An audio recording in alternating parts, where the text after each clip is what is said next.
kwenye dini moja. Na familia gani hiyo utakayokuta hiyo? Tunaangalia maaskofu wazazi wao wazaliwa kwa Waislamu. Tuna mashehe wazazi wao walikuwa Wakristo. Utaigusa familia gani ambayo wao kwenye ukoo wao, wako kwenye dini yao pekee yao, wao kwenye ndugu wao na jamaa na kila jamaa wako kwenye dini hiyo hiyo yao, lakini tunaletewa mpaka hivi.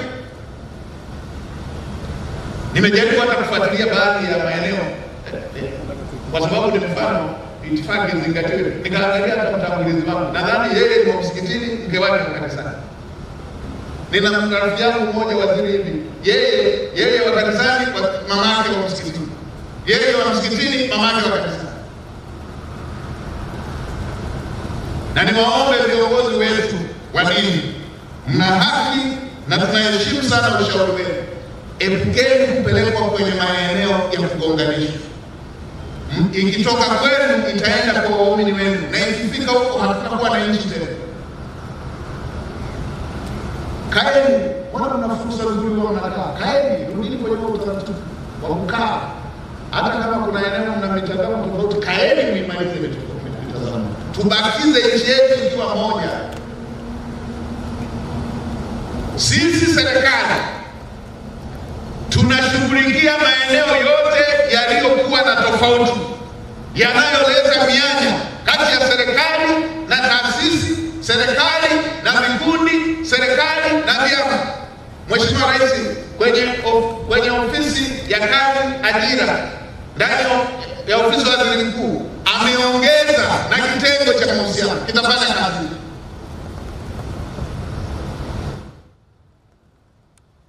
Hii inaonyesha ni namna gani Mheshimiwa Rais yuko concerned, anajali kuhakikisha Tanzania inabaki moja, anaweka umuhimu kuendeleza umoja wa Watanzania.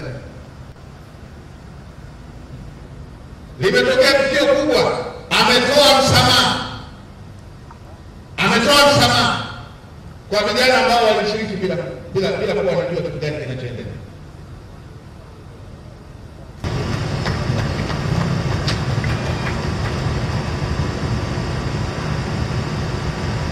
Kazi yetu sote wa Tanzania. Na hata sasa ametoa msamaha kwenye taasisi za kidini ambazo na zenyewe kulikuwa na msukosuko hapa na pale. Mheshimiwa Waziri wa mambo ya ndani natambua huko hapa. Baada ya hapa, fuatilia utaratibu mzuri, fanya utaratibu mzuri, ziandikie upya taasisi za kidini, miko yao, masharti yao ya uandikishaji yanafikia wapi, na zile ambazo zilikuwa na shida wape uangalizi wa miezi 6. Natambua ilikuwepo hii moja ya ufufuo na uzima. Ifungulie, wape masharti ya uangalizi ndani ya miezi 6. Ziandikie taasisi za kidini zote kuzikumbusha miko na mipaka ya ufanyaji kazi sawasawa na sheria na katiba ya nchi yetu, na masharti ya taasisi na masharti ya usajili waliopewa.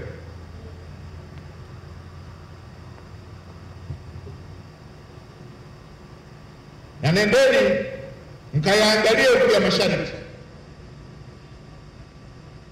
Akikosea mmoja, utaratibu wa kufunga kote una madhara kwa wananchi wetu, kwa sababu ibada ni ushirika kati ya binadamu na Mungu, sio na askofu wake wala shehe wake. Ni ibada ni mahusiano kati ya mwanadamu na Mungu wake. Ndio kakiangalia vizuri hicho kipengele, ili akikosea shehe usiadhibiwe msikiti, na akikosea askofu